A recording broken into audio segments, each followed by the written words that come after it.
Okay, everybody, let's get started with our final session, if you'll all find your seats. Once again, I'm Darren Davidson. So good to have so many of you here today. Hope it's been a good day. I know I have learned a lot. This final session is we're going to take a little bit of a different approach now. We're looking at how can pollinator programs spread their wings and go from marketing to motivation. So really taking programs that you all might have, or you know organizations that have pollinator programs that they're really trying to launch, and how do you get those, basically how do you sell nature? How do you get people engaged? And so today for this session, we're gonna have two panelists. We have Steve Armstead with the Xerces Society and Melanie Stolp with Resource Central. And they're going to be talking to us about some of the conservation programs that their organizations have launched. Going to talk about some lessons learned, maybe some, hurdles that they've had to overcome, and just help us understand what their organizations have done there. After that, we'll have time for Q&A. And then just very briefly, Kate Hogan with the Audubon Society is going to walk us through a Pollinator Action Plan. So sort of give you an actionable tool that you can take, whether it's into your HOA or in your work, your organization, but how to really make an action plan and how to implement something. So without further ado, I'm going to introduce our first panelist, Steve Armstead. He is the Colorado Front Range Pollinator Conservation and Nature-Based Climate Solutions Specialist. Wow. For the Xerces Society. This is a very cool new position that was created by the Xerces Society to partner on the Colorado Front Range to coordinate efforts to manage and build high-quality, connected, climate-resilient pollinator habitat. Steve has extensive experience working in natural land management, environmental planning, and in community engagement through his prior career with the City of Boulder's Open Space and Mountain Parks program. And I love this, he holds a master's degree in museum and field studies from the University of Colorado in Boulder, where he studied and surveyed butterflies. So please help me welcome Steve.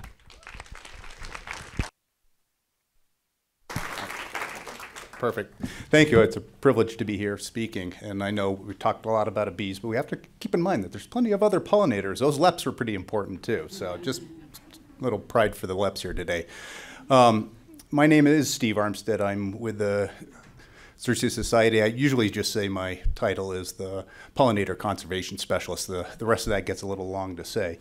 I'm kind of excited that Xerces now has a presence here along the Colorado Front Range.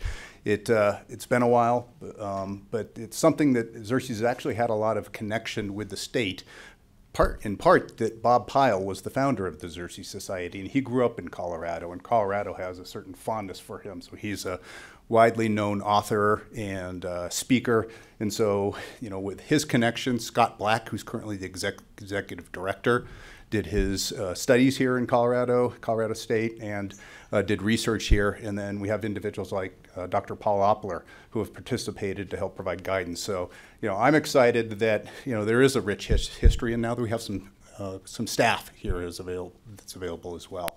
So I appreciate the opportunity to share some information relative to the programs that Xerces has. If you're not familiar with the Xerces Society, we're a nonprofit organization that's dedicated to the conservation of invertebrates and their habitats. We do that primarily through conservation actions, advocacy, research, and education. And so I welcome you to go to the xerces.org to learn a lot more about the programs we have. And we have a lot of information available about all these different areas, the education resources, the research that we do, and some of the actions. And so hopefully there's information available that may help you leverage some of the things that you want to be able to accomplish. So we've been around for over 50 years, so we've got a pretty rich history of managing and operating different types of programs. I can't share information about them all, and frankly, I had to take some time just to tease apart which ones did I want to focus on, and then talk to some of the staff that had a little bit better connection with that. But rather than kind of giving you a broad base, I will touch base on kind kind of 3 different varied programs that we have as part of our kind of umbrella of programs. I want to talk a little bit about Bee City and Bee Campus, which are now under the Xerces umbrella, and some of the things we've learned as we've operated those programs, and some insights and things that may be keys of success for you. Talk a little bit about a relatively newer program that we are now up and operating, which is the Xerces Ambassador Volunteer Program, and then also our Bumblebee Atlas programs. And so there's hopefully a little bit of takeaways from all of these. I'll start with the Bee City and Bee Campus USA. These programs were kind of initiated outside or external to the Xerces Society. They were the brainchild of Phyllis Stiles, who really kind of matured these organizations, grew them up.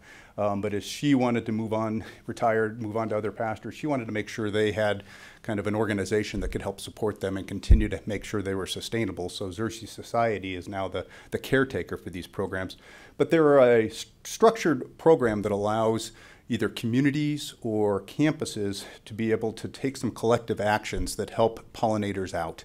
And so she had that vision and created kind of that structure, and now we're up to 320 either communities or campuses that are now participating in that program. And so so now we have over 320 campuses and communities participating in this program. We have 2 within Colorado. The City of Westminster is Bee City, and we have CSU being a Bee campus. I'd love to see a few more communities and campuses participate, so keep that in mind as well. But let's consider that program. If you want to learn more, there's the website address there to get to that. Okay, and now.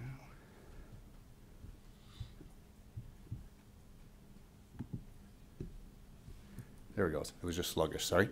Some of the lessons we can learn from Bee Campus and Bee City is, to get an idea, to move something forward, you really do have to have kind of a pretty firm vision about what it is you want to accomplish, and need to probably stay true to that vision through your development. But having a vision and being able to accomplish it is not always an easy thing. And so you need to figure out, well, I've got this vision, but what are the processes or the approaches that I want to take to be able to accomplish that vision?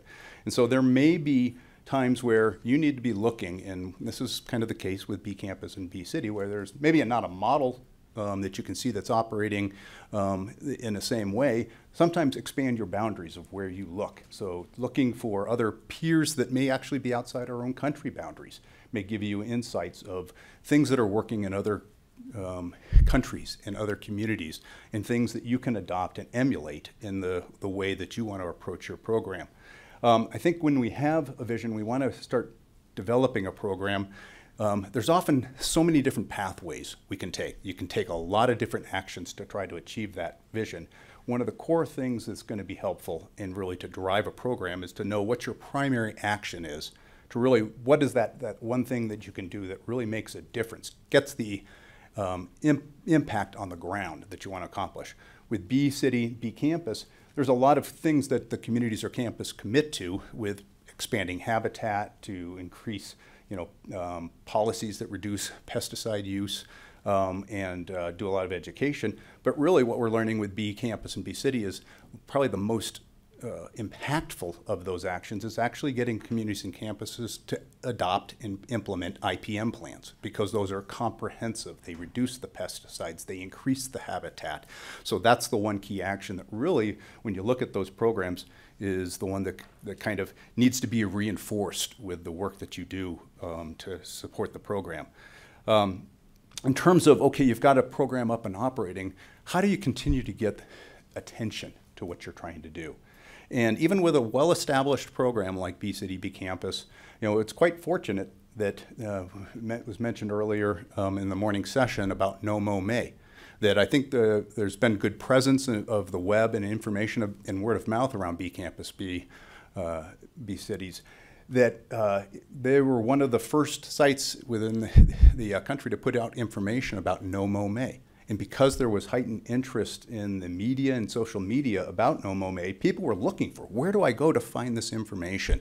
And they found some information available on the Bee City website. So that not only helped provide information to something that was a broad community interest, but also then connected people to the program. and spiked a level of interest in our program. So as you're thinking about how to get a message out, how do you get people attentive, don't be shy or don't sway away from, here's a common issue that I can align somehow my purpose to and hopefully drive interest to my own program. When you're developing a program, even with Bee Campus, Bee City, it's really important to take the perspective of what's going to be meaningful to my participant. And so with a campus, you've got to be thinking about why would they want to be participating? What would they get out of participating in my program? Or with the city, what would the benefits be for me? And help that kind of guide what you're going to try to structure your program about. It's always a bit of a challenge, but I think, you know, if you're trying to take action and you want to make sure you're achieving the goals that you're trying to achieve, it's often important to include some sort of accountability. That helps to buy buy-in, but it's also going to help you be able to track, are you actually having the outcomes that you want to achieve?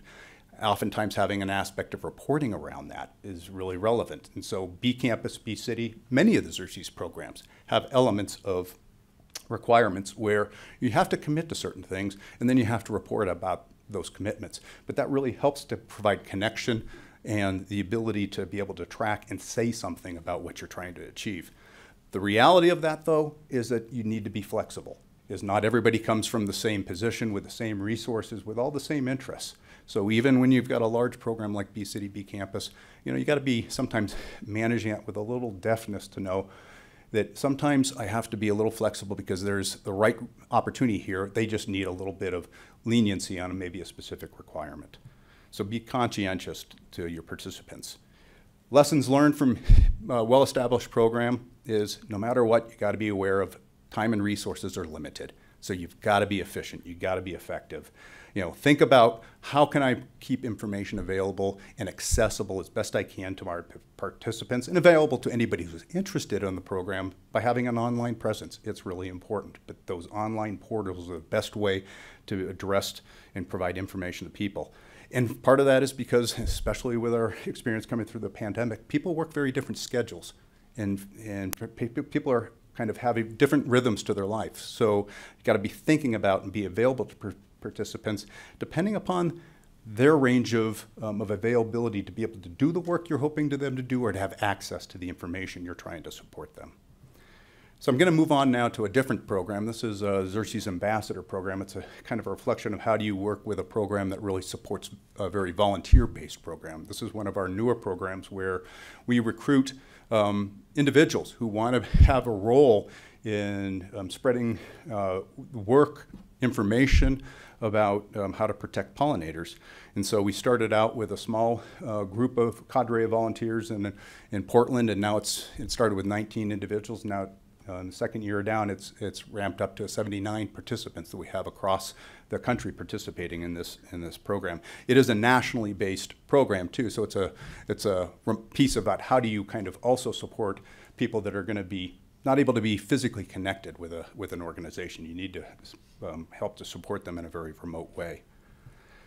So some of the keys to success for the Ambassador program is really it evolved out of an area of need. We identified a gap that Xerces wasn't able to serve. So we were constantly getting requests for staff to be present at various events, a talk, a garden club meeting, a community event of some sort. And we just didn't have the ability to be present at those events. So there's a need there. And so Xerces staff identified that and said, well, can we fill this need with, we've got these engaged people that have come to us and want to do more. Can we kind of merge this need? So thinking about kind of where you go with a program, really think about where's there's a gap. What niche can you fill? And so that certainly was one of the success items that helped really launch our Ambassador program. The reality is, it's going to, especially with volunteers, it's going to take resources to support volunteers. They're going to need the information, they're going to need their questions answered, they're going to need to be connected. So when you're thinking about, I want to launch this program, you got to be also then equivalently thinking about, do I have the adequate resources to support that, especially with volunteers? That often times means the hard choice of do you, or can you find someone that has the time to be able to provide that support? If you have the means, sometimes that means actually creating a paid position or a dedicated position at least to help support that. Similar to kind of the Bee Campus, Bee City, it's really important as you structure and kind of figure out what you need to do with your program is to take the perspective of your participant, your client. In this sense, it's a volunteer. What are they going to need? What information, what resources are they going to need to be successful? So that's another approach that I think has helped contribute to the success of this particular program.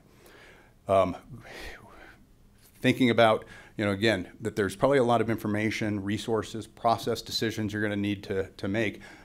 If you're working with volunteers, make a lot of those decisions up front. It's probably not the right way and not the right approach to say we're just going to do it and jump in and kind of see how it works. Is spend your time to really think it through, develop the resources in advance.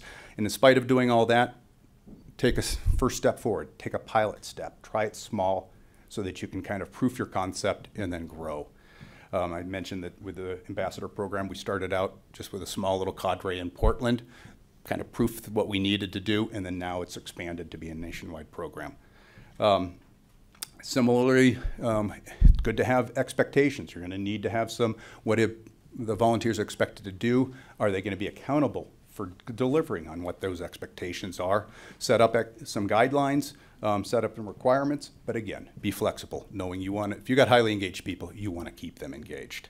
And then how do you get the word out? How do you say, okay, now we've got this great group of volunteers, or we want to recruit more volunteers. How do we make that happen? You utilize as many networks as you can. So if you've got peer networks to get information out, if you're physically based, if you're doing something in a location, don't look over the chance that you can put flyers out to get people drawn to the information that can help them learn more about your organization. And again, make use of a website, because people may be able to not always connect with you in person, but having a way to find out, okay, I want to know more, where do I go to know more? So key lessons learned from the ambassador program is, if you've got a model, so you're going down a certain path, you think it's going to work, and then suddenly you're finding out, I need to maybe be a little flexible in my approach, and maybe there's a better way to do this. I mentioned we started in Portland. Our thought was originally that we'd start in Portland and then make little nodes of volunteers in other communities to be able to support them. That we'd start kind of saying we'd have a node here in the Nebraska area and maybe another one up in here in the Midwest. Instead, with the pandemic happening, we realized we could be working under a much more distributed model to support volunteers. So instead of going with a node route, it quickly went to something wherever volunteers are interested. We've got the tools now to be able to support them. So be willing to adapt and change your approach if you see that there's another possibility. Be realistic about planning for the time. It takes the resources. Test out what it takes. If you've got to say we're going to need to do this, actually practice sometimes working on something, doing something before you actually figure out how you're going to be able to make sure you have the adequate resources at the time to scale something up, to deliver something. What's it going to take to do something for one volunteer? What does that mean when now you're supporting 100 volunteers? So test run things out, and you may sometimes have to make hard choices. You can't pull in, in fact, everybody that has interest. There's only a certain number of people you can support. So the last program that I just want to touch base on is our community science type programs. And here's the example is the Bumblebee Atlas. So this is where we're training volunteers to go out and help us survey bumblebees across either a state or a regional area. So with the Bumblebee Atlas, from a citizen science standpoint, it's really important, again, to get ahead of the thinking about how you're going to structure the program. So it takes a lot of thought. You have to think about what are the questions you're interested in, what data do you need to be able to, you can answer those questions, and then what's it going to take to be able to support, train a volunteer to go out in the field and collect that information. So without any kind of way to grow, motivate people, you're going to have to do some kind of detailed work to prep up in advance. So but once you've got the program up and operating, you've got people participating, you want to keep them going, keep them motivated. And a piece of that, and especially what we realize with citizen science, is it's important to recognize them. And this is frankly for all volunteers, is that they're participating, they're energetic. You want to keep that enthusiasm going, making sure you're recognizing them, rewarding them for the efforts that they're participating and giving to you, and then whatever way possible, make it fun. A lot of times that's just bringing energy into it, but hopefully they're enthused and they're excited about what they're doing, so just work off of that and give them reason to continue to be enthused. How do you get the word out for the atlases? You know, one of the key aspects there is to really find partner organizations that can help find networks that you can get, you know, the information out about what it is you're trying to accomplish, that you're recruiting for volunteers, that you want people to be aware of what you're trying to achieve. So if there's peer organizations out serving different or similar needs, can you get into their newsletters? Can you go to the meetings to share information? So use the networks. And here, the summit creates a great opportunity for connecting with many other peers that you might be able to use networks from. So lessons learned is, you know, do keep in mind long-term participants. If people are starting to do something and participating in a program, you want to always think about what's the next step. For the people that have kind of succeeded or maybe really have developed an advanced level of achieving the task at hand, is there some way you can help them learn and even reach further? So we're thinking about that with our Atlas programs. Is there a kind of another level of information we can have them collect? Again, efficiency matters. There's only so many resources. So utilize online tools, especially ones that already exist, as much as possible. We do that with the Atlas programs by using the Bumblebee Watch app. So final takeaways just from some of the Xerces lessons is time and resources are limited. So when possible, try to keep it as simple as you can, but know that you need to make sure you're, you know, doing enough to get, you know, successful actions on the ground. If you need volunteers, make sure they have the adequate support, and you want to make sure volunteers can stay connected with you as an organization or you as an individual, and ideally as well with each other. You have to have a clear purpose. Keep it in mind. It's so easy to get distracted and wanting to try do so many different things, but to get kind of your vision really have it traction is you got to keep aligned to what that initial focus was and kind of keep driving towards it. And then the last one is no matter what, you got to keep expanding, to keep getting engaged with the diversity of the community, is really think about what barriers exist for people participating in your program. That might be something as simple as, you know, we have access and a strong interest in this community, but physical distance makes it hard for another person who may be really interested to get involved. Well, can you make tools available, online access, online training available to get people who otherwise maybe couldn't physically be in the same site? There's a lot of other barriers, you know, just to consider, but that's something we should all be thinking about as we try to launch our programs of how do we break down barriers so people can be engaged. So some quick lessons learned and some observations from Xerces Society. Thank you.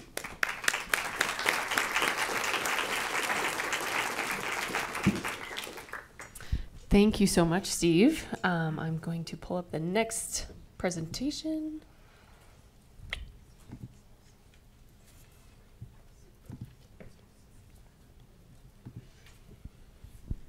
Okay. So now we will welcome to the stage Melanie Stolp. She is a Senior Water Programs Manager at Resource Central, which is a nonprofit out of Boulder. She has a background in community-based conservation and program management, and with that, she enjoys finding creative and equitable solutions for environmental challenges. She currently manages the Garden in a Box program, which I'm guessing a lot of you are familiar with, but it is a program that provides professionally designed water-wise kits for Colorado residents as a pollinator-friendly, low-water alternative to traditional grass. Thank you so much, Melanie. Awesome. Thank you all so much. It's been such a great day. Thank you for having me. All right. I guess, first of all, by a show of hands, has anyone planted a garden in a box before? Okay, great. All right. Well, I'll just leave then. All right. Well, I work with Resource Central, and Resource Central is a nonprofit that's been around for over 40 years, based out of Boulder, but we work throughout the entire Front Range. And we actually run some energy school programs nationwide. And our entire mission is to make conservation so easy that you don't really know you're doing it. Easier said than done. So I'll be focusing today on the Garden in a Box program. And this program actually began 20 years ago as of next year. So we'll be doing a lot of exciting marketing for the 20th anniversary next year, so stay tuned. But these kits are professionally designed DIY water-wise garden kits. They come in plant trays, not actually a box per se. And we are trying to eliminate the barriers for landscape transformation, specifically low water landscape transformation. So this program is primarily a water conservation program, but it serves a variety of other benefits as well. So to make this possible, we work with municipal partnerships with water providers throughout the Front Range. And the great thing about this is that they actually do the marketing for us, and we provide all of the tools. So everybody gets a water bill, and so that comes really in our favor because it's a great way to utilize an avenue that's already existing and get our word out there and catch the eye of all types of people. So over the last 20 years, there's definitely been an increased emphasis on native plants, but not all of our gardens are entirely native, but it is definitely growing in demand and popularity, and it's something that we are putting a big focus on in the coming years. So this is just an example of one of our gardens, naturally native. So this is an entirely native garden. And when I say that we try to make conservation so easy you don't know you're doing it, this is really meant for gardeners of all levels. So you could be a master gardener or you could have never held a shovel. So we provide an info packet, and this is just kind of one example of a page of that. And it gives you all of the information you need from getting the plants at our pickup event to putting them in the ground and then caring for them over the next 7+ years. And they also come with a professionally designed plant by number map. So this is really where you get that landscape professional plan without the cost, which again is a huge barrier for so many people looking to do landscape transformation. And the plant by numbers is super, super easy. So we really market Garden in a Box under these 5 benefits, though there's a variety of other benefits that people may relate to. But the big ones being really easy. So green thumbs are not required. This is meant for any and all levels of gardeners. They are low water plants, so some people are looking to simply save money on their water bill, and that's great. We're glad that that got them in the door. Many of us in this room might be motivated by attracting local pollinators, and that's fantastic too. But your neighbor down the street may simply be looking for a more aesthetically pleasing alternative for their front yard. And then again, they offer that professional design, but without the cost. So these are the 5 main motivators that we focus on, and that is really important when I kind of get into the marketing aspect, that we may be so focused on one aspect, but it's really important to remember and recognize that other folks may be brought to the table for a totally different reason, and that's just as great. So just to give you an idea of the size and scope of our program, this past year we offered 7 full xeric gardens and then 3 small filler gardens. And we sold over 7,200, but if you include the filler gardens, there's actually over 9,000 gardens. So these gardens range from 60 to 200 square feet, and they have about 15 to 50 starter plants in them. So all in all, we sold over 8,600 gardens. Again, that doesn't include the filler gardens that are 6 plants. And from a water saving perspective, this is an estimated 46.8 million gallons of water over the lifetime of the garden as opposed to a turf grass lawn. So Garden in a Box has, like I said, has 20 years of experience, but it has not always been the size that it is now. So 10 years ago, we were selling around 650 gardens. And of course, this year we sold over 7,200 xeric gardens. So we've had quite a bit of growth over the last decade, but we've also had a couple of tough years where it was harder to sell gardens. So the key successes that we have noticed or have identified over the years are that we really need to meet the needs of the people. So we survey all of our participants every year. So this year that went out to over 5,700 people. And this gives us an idea of what is bringing people to the table, what's bringing them in the door to buy this garden, so that we are able to stay current with the local trends. Are there HOA limitations that we are unaware of? What are people looking for? Did a certain plant have a really hard time growing this year? So we think that it's really important to provide that open line of communication between our program participants, especially understanding that we are serving a pretty wide range of participants. So not all of our participants would maybe be here in this room with us today. So then we also have found it's incredibly important to use simple and easy explanatory language and branding. This is important for a number of reasons. Oh, alert. Amber alert. it's so easy to forget in our field sometimes that the words that we use every day are not actually as common out and about outside of the walls of maybe the conservation realm. So we have found that bringing people in the door and bringing people to the table, sometimes they've never heard the term neonic, or they might not be familiar with some of the issues that pollinators are facing on a daily basis. So we really try to keep things simple to just bring them in the door, bring them to the table. And also we are trying to translate a lot of our materials into other languages, primarily Spanish, and this is a lot easier if you simplify the language and simplify the terms in which you're speaking.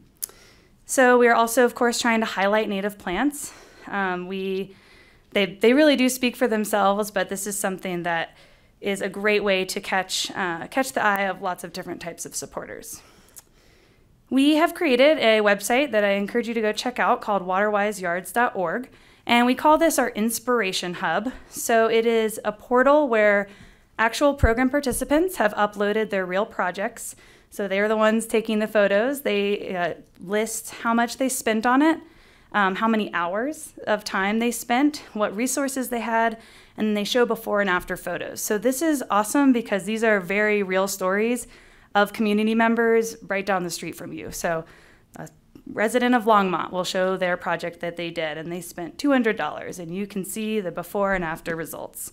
So really letting the successes actually speak for themselves. So I definitely encourage you all to not only document the success that you're having with your programs, but ask your participants to also document it. It has a very big, definite realness to it that not every field can bring to the table.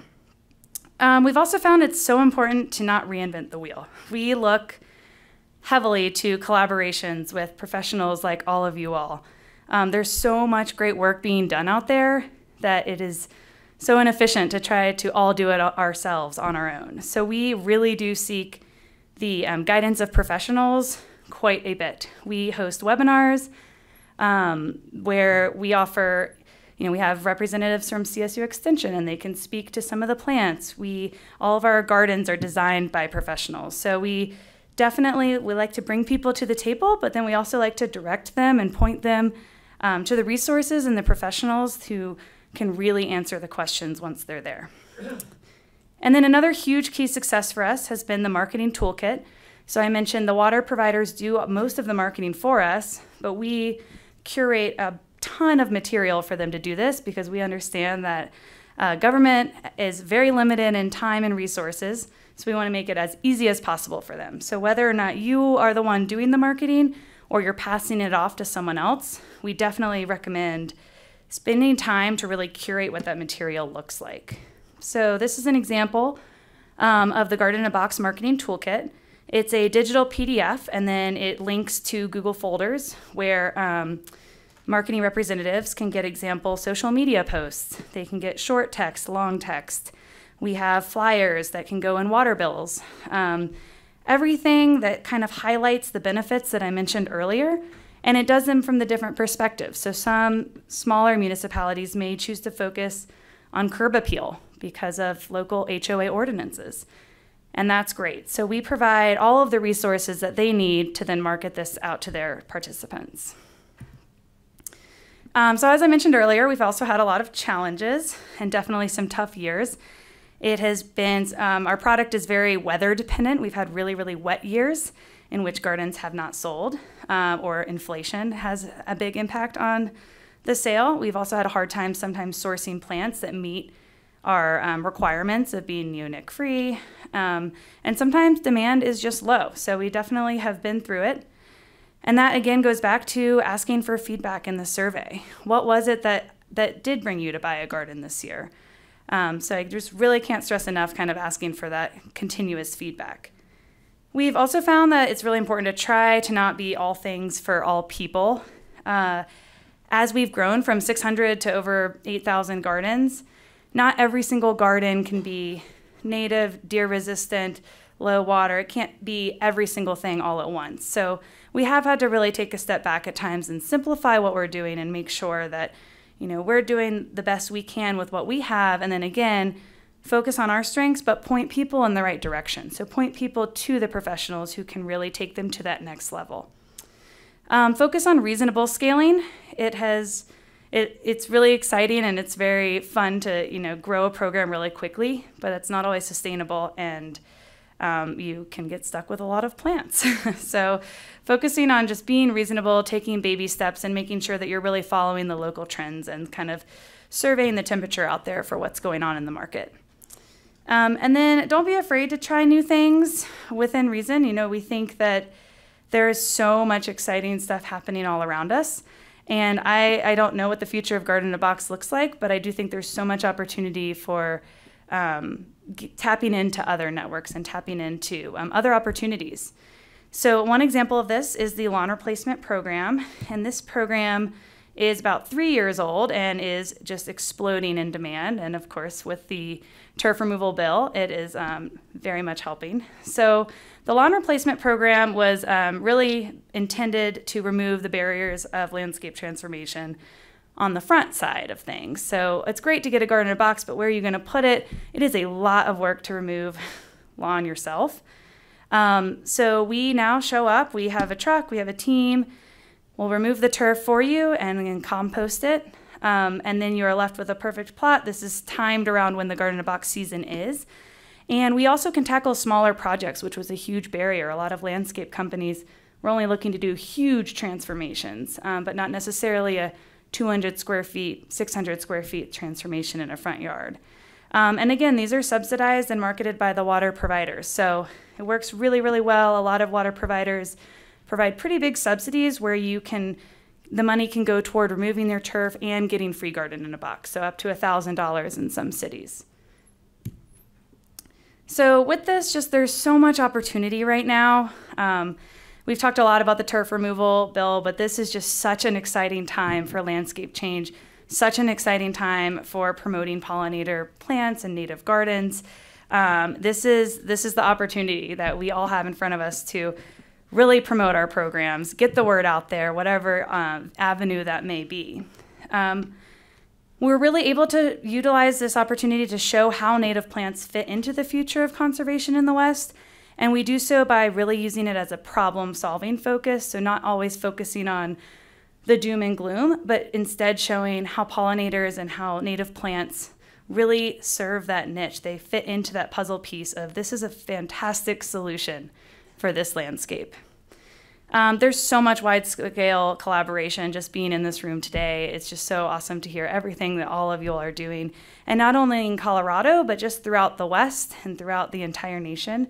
So I definitely encourage you to just seek out other organizations and programs who are doing similar work. We get approached very regularly by California organizations or New Mexico, and it's just awesome to kind of bounce ideas off of each other. And then lastly, just use this as an opportunity. We can really serve as a model nationwide, Colorado-wide, worldwide as a model for landscape transformation.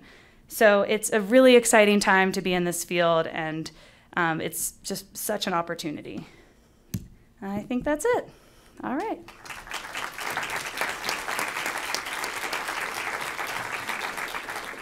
Okay, thank you both so much. So we're going to take a couple of questions now, and then Kate will come up and do the Pollinator Action Plan exercise. I guess I can switch to this one. Okay. First of all, for Steve, Xerces, are you and is Xerces connected with Boulder's Pollinator Pathway Program? And if so, how are you working with it? Well, that must have been a setup question. I like that one. Yes, that's in fact one of the primary reasons why Xerces wanted to be basically engage in the Front Range and Colorado areas with the City of Boulder is really kind of facilitating, although it's a community-wide effort called the Cool Boulder program, and it has 3 different primary strategies that are kind of directed towards nature-based climate solutions to help address climate change. And one of the primary strategies is looking at creating pollinator pathways through the city to help connect to the open space around it. And so I, in my role with Xerces, will be working with a bunch of other partners, Butterfly Pavilion, a lot of individuals within the community, consultants. That we've got already a pollinator advocate program that has been developed to help.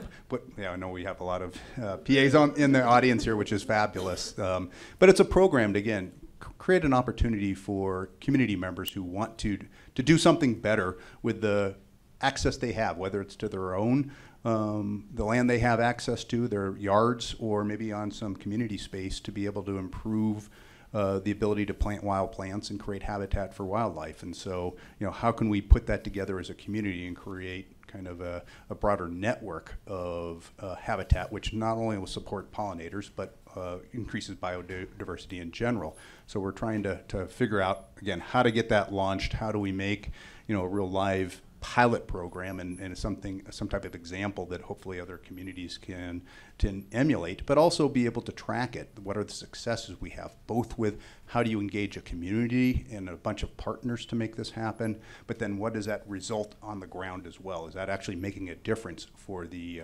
insects, the invertebrates, the pollinators? So it's pretty ambitious. It's a long-reaching effort, but we're taking some strong strides right out of the gate here. But it's taking a lot of kind of groups, organizations, and individuals putting a lot of strong effort to make that possible.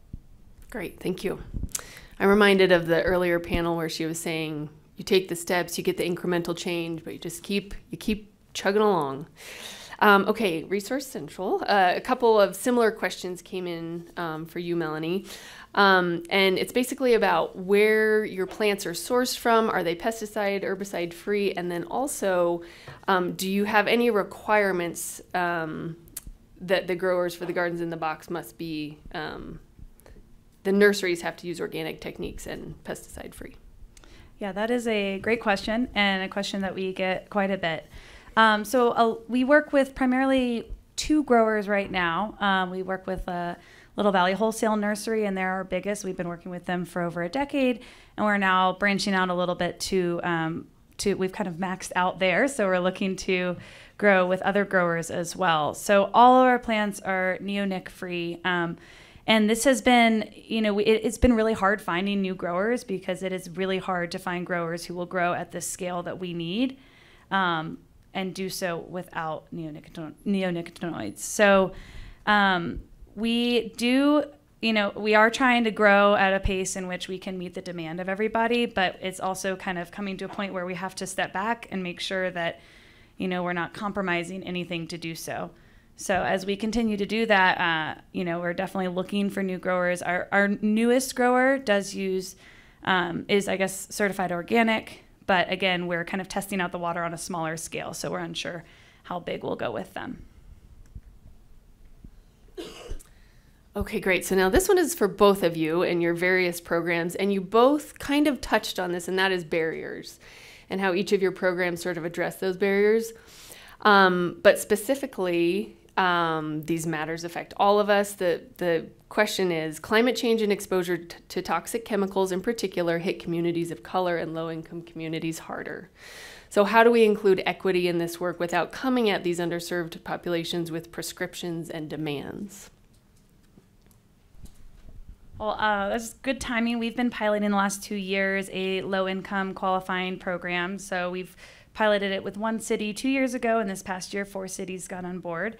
But instead of offering a $25 discount off of the garden, they get $100 off, which is really great. And so we do offer all of our materials in both English and Spanish. And we understand that buying $200, $100 worth of plants is a lot for a lot of people. So the water providers, this is definitely something that's on their mind and that they are looking to put money into, which is really fantastic. And again, another great thing about utilizing something like a water bill to get the information out there is it is tied to the ability to hopefully save money if you are paying a lot in your HOA or as a homeowner on water for a lawn. So yeah, the income qualified program has been really, really successful. We hope that more cities get on board moving forward, but it's definitely something that we are trying to get the word out. And we also offer quite a few free webinars that are free to anyone to participate year-round. So that is another great way to kind of get people to the table. Yeah, I would stress kind of thinking about what are those barriers, or economic barriers, or just technological barriers to getting access to information, or how do you make information relatively available. I think the other key piece there is establishing relationships and finding and partnering with people who know kind of how to engage with community members, audiences, participants that may not normally be engaged, may not feel comfortable being engaged. And I think that's a real struggle to find those, and it takes time to build those relationships. So I'd say from Xerces, it's something we're still kind of learning our way through. It's hard. It's such a large national organization to be able to do it, but to put in place specific programs and start to build trust and relation to make that happen. I think in the City of Boulder, there's a lot of work happening to try to bridge those relationships and engage. And I really think it kind of starts with that. So you, first of all, can have conversations and understand. You might think about what some of those barriers are. I said, you know, you should be thinking about those barriers, but that's still from your perspective, or maybe from the perspective of your experiences, which are going to be very different from someone else's experience. So the only way to understand really what those barriers are to engage and talk and understand actually what they are, and then you can take action that hopefully better addresses them. Great. Okay, thank you both. There are a handful of other questions that we're not going to get to, but as with the other sessions, we're collecting them all, and we have a plan for how to answer all of those. So now, first of all, another big round of applause, please, for our speakers. Thank you both so much for sharing your insights and sharing a little bit more about your programs.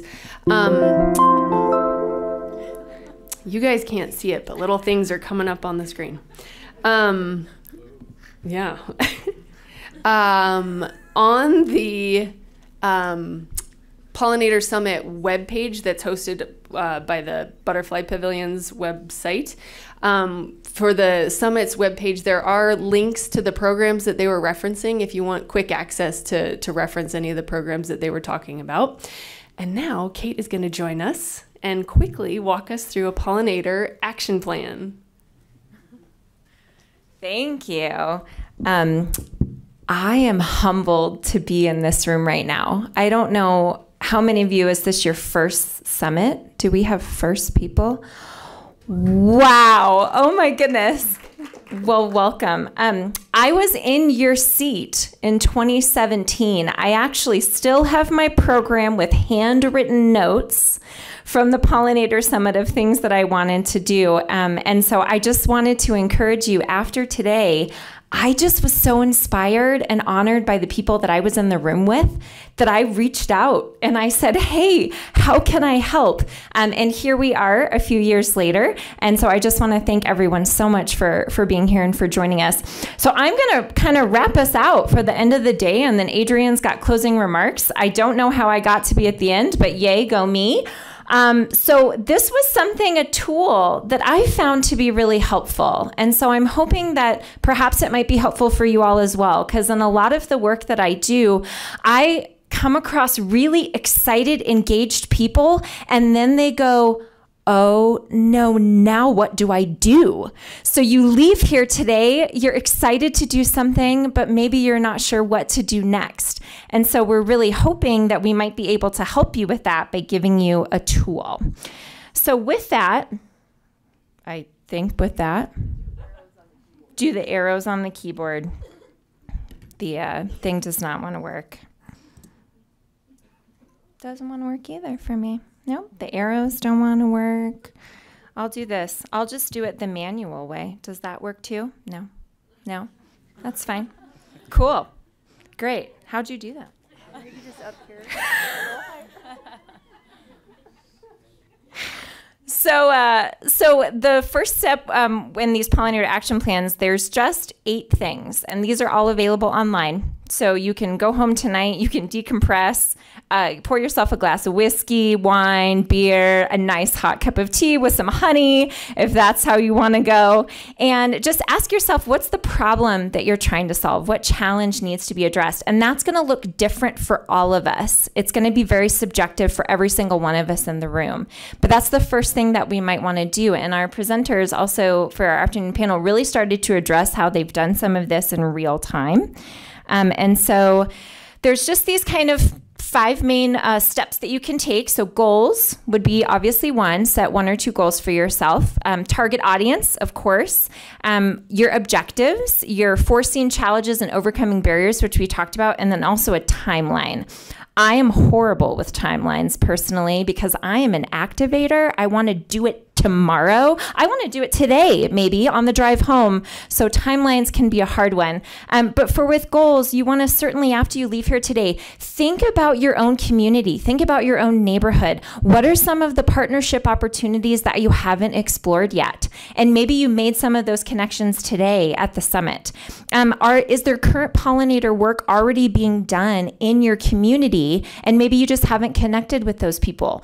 And then also, what are some of the issues impacting pollinators in your community? Perhaps it's habitat, but maybe there's already a really robust habitat program. Perhaps it's legislation. Perhaps it's just education. So there's a lot of different things to consider. And then, of course, your target audience. Are you looking to reach out to kids, adults? Are you looking for some sort of a leadership board to present to, or even elected officials?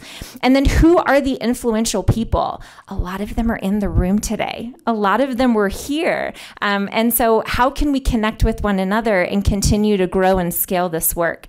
And then also, what might be someone's opinion about pollinators?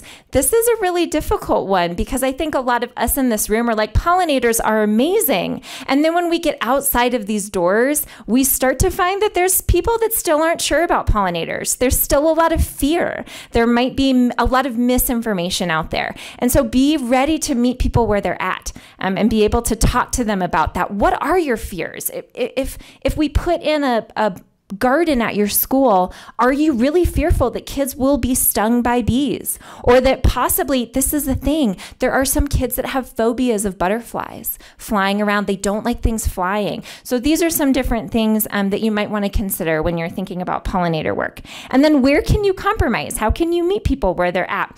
And then already established meetings that might be happening. Oftentimes we think about the work we need to do, but we don't actually look into, we've run into this with this summit as well. What other meetings and collaborations are already happening? And somehow we missed getting in touch with those groups of people. So even we're still learning and growing as well. And then what are your objectives? Are you looking to just basically install a pollinator garden? Maybe community-wide pollinator education, or even, gasp, create a pollinator advisory group for your municipality. Those are some big, big goals, but we have faith in you that you can do it. And then challenges and solutions.